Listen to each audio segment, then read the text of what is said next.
방화 성공시대의 선보, 레미안 엘라비네입니다.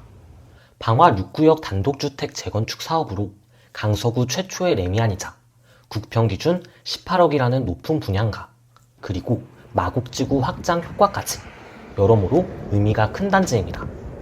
이번 영상에서는 제가 직접 방화 뉴타운과 인접한 마곡지구를 둘러보며 느낀 소회를 담았습니다. 레미안 엘라비네를 둘러싼 오해와 맹점을 자세히 분석합니다. 방화동에 대한 인식은 좋지 않습니다. 서울 외곽인 강서구에서도 끄트머리에 위치하고 김포공항과 인접한 서울의 교외 지역이라는 이미지, 노후한 빌라 위주의 열악한 주거환경 탓에 때로는 김포나 검단과 비교되기도 합니다. 실제로 방화동을 거닐어 보니 그런 인식과 크게 다르지 않았습니다. 빌라가 즐비하고 골목은 좁습니다. 하지만 재정비 사업이란 지금의 모습이 아닌 10년, 20년 후를 그리는 일입니다. 이 단독주택과 빌라들이 모두 허물어지고 레미안, 자이, 힐스테이트 같은 브랜드 대단지 아파트가 차례로 들어설 때 방화동은 우리가 알던 방화동이 아닐 것입니다. 아이언 뉴타운이 그랬고 마곡이 그랬고 노량진이 그러해지듯 방화동 역시 지금의 민낯보다는 훗날의 가치를 기대할 만합니다. 공항이 매우 가까운 만큼 비행기 소음 문제를 짚지 않을 수 없습니다. 실제로 동네를 거닐며 비행기를 몇 차례 목격하기도 했습니다. 그러나 우려와 달리 비행기 소음은 거의 없다고 보는 것이 맞습니다. 2시간가량을 돌아다녔지만 귀에 거슬리는 소음은 듣지 못했습니다. 한국공항공사가 운영하는 공항 소음 포털에 따르면 방화 뉴타운은 소음 대책 대상 지역에 해당하지 않습니다. 비행 경로에서 완전히 벗어나 있기 때문입니다. 소음 대책 대상 지역으로는 양천구 신월동, 김포시 고촌 풍무, 부천 고강동 등이 대표적입니다. 주관적 감상으로도 객관적 데이터로도 방화 뉴타운과 비행기 소음을 연결하는 것은 근거 없는 비판입니다. 오히려 신경 쓰였던 것은 오토바이 소음이었습니다. 오토바이 소음이야 전국 어디서나 있지만 강서구는 유독 심합니다. 공항대로, 방화대로 같은 큰 길을 따라 오토바이가 날카로운 소음을 내며 오갑니다.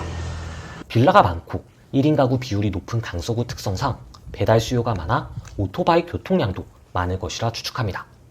레미안 엘라비네는 9호선 신방화역을 이용합니다. 다만 신방화역은 급행 정차역이 아니어서 빠른 이동을 원한다면 마곡나루역으로 이동해 급행을 타야 하는 불편이 있습니다. 5호선 송정역도 도보 9분 거리로 멀지 않습니다. 다만 두 노선 모두 사실상 끝자락에 해당하는 위치인 만큼 주요 업무지구까지의 이동시간은 서울 평균에 비해 상당히 깁니다. 레미안 엘라비네 학생들은 서울 송정초등학교로 배정받습니다. 1936년에 설립된 유서 깊은 혁신학교로 단지에서 도보 7분 거리에 위치합니다. 학교 입지를 논하는 것이 다소 우스울 수는 있지만 완벽한 더블 역세권 학교입니다. 중학교는 1955년에 설립된 공항중학교로 학업 수준도 양호하고 레미안에서는 초등학교보다도 가깝습니다. 현재는 주변이 재정비 구역으로 다소 어수선하지만 단지 완공 후에는 정돈된 환경이 갖춰질 것입니다. 신방화역 인근에는 51개 학원이 밀집한 학원가가 있으며 이는 마곡동에서 가장 큰 규모입니다. 레미안 엘라비네에서 길 하나만 건너면 되는 거리라 접근성도 좋습니다. 방화 뉴타운이 완성되고 마곡이 성장하면 학원가 규모도 더욱 커질 것입니다. 물론 지금은 목동학원가에 비할 수준은 아닙니다. 목동은 목동이니까요. 그래서 18억이면 목동 소형 재건축 아파트에 들어가겠다는 의견도 있는데 어느 쪽이 정답이라고 단언하기는 어렵습니다. 입지와 학구는 분명 목동이 우위이지만 신축 레미안의 상품성과 마곡의 성장 잠재력을 어떻게 평가하느냐에 따라 결론이 달라질 수 있습니다. 엘라비네 바로 옆 방화 5구역에는 GS건설이 시공하는 마곡 자이더 블라썸이 들어섭니다. 1657세대의 대단지 아파트로 강서구 아파트 시장의 새로운 대장이 될 것으로 예상합니다. 방화 5구역과 6구역은 좁은 길 하나를 사이에 두고 붙어 있습니다. 사실상 하나의 생활권으로 봐도 무방합니다. 현재는 철거를 앞두고 있어 유령도시 같은 분위기입니다. 하지만 이 낡은 거리가 깨끗이 정리되고 노후 주거시설이 허물어지며 그 땅만이 남아 1600세대 브랜드 아파트로 재탄생할 날이 오면 지금의 남루한 모습이 새삼 믿기 어려울지 모르겠습니다. 부동산 가치 평가에서 비교는 필수입니다. 비교 없이는 이것도 좋고 저것도 좋다, 두루뭉술한 결론에 머물게 되기 때문입니다. 첫 번째 비교 대상은 마곡 힐스테이트입니다. 레미안 엘라빈의 바로 맞은편에 위치한 가장 직접적인 비교 대상입니다. 입지 조건이 거의 동일하고 세대수도 비슷합니다. 마곡 힐스테이트 역시 마곡동에 위치하지만 방화 뉴타운 사업의 일환으로 준공된 단지입니다. 2026년 3월 기준 34평이 17억 원에 거래되고 있어 엘라비네와 약 1억 5천만 원의 가격 차이가 납니다. 두 번째 비교 대상은 마곡 엠벨리 7단지입니다. 마곡의 대장 아파트로 9호선 공항철도 마곡나루역을 끼고 있으며 5호선 마곡역도 이용 가능합니다. 코엑스 마곡, 서울식물원, LG아트센터 등 마곡의 문화시설을 가장 가까이에서 누릴 수 있습니다. 33평의 최근 실거래가는 19억 8,500만 원으로 9평 20억 돌파를 목전에 두고 있습니다.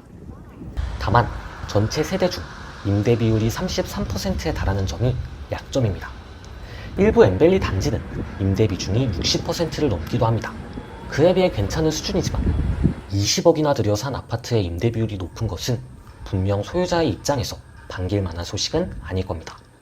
이 때문에 역과 상대적으로 먼 마곡 힐스테이트, 마곡 13단지 힐스테이트가 바로 옆 엠벨리보다 1, 2억 높은 가격을 형성하고 있습니다. 높은 임대 비율이라는 마곡 지구의 고질적 저평가 요인에서 자유롭다는 점이 레미안 엘라빈의, 나아가 방화 뉴타운의 핵심 매력 중 하나입니다. 세 번째 비교 대상은 우장산 아이파크 이편한 세상입니다. 마곡 직장인들이 주거지를 고를 때 흔히 고려하는 2517세대 대단지입니다. 32평의 최근 실거래가는 15억 중반으로 2008년 준공이지만 상품성은 양호한 편입니다. 실거주 수요로 꾸준히 가격이 유지되는 국밥 같은 단지인 만큼 리스크를 줄이고 싶다면 충분히 좋은 대안입니다. 방화 5구역과 6구역은 사실상 마곡지구의 서쪽 확장으로 해석하는 것이 적절합니다. 방화라는 지명이 주는 부정적 이미지와 달리 신방화역 일대는 이미 쾌적하고 도로도 넓으며 보행 환경도 우수합니다. 마곡은 지금도 성장 중입니다. 다수의 기업들이 마곡으로 이전하고 있으며 업무 클러스터는 앞으로 더욱 확대될 것입니다.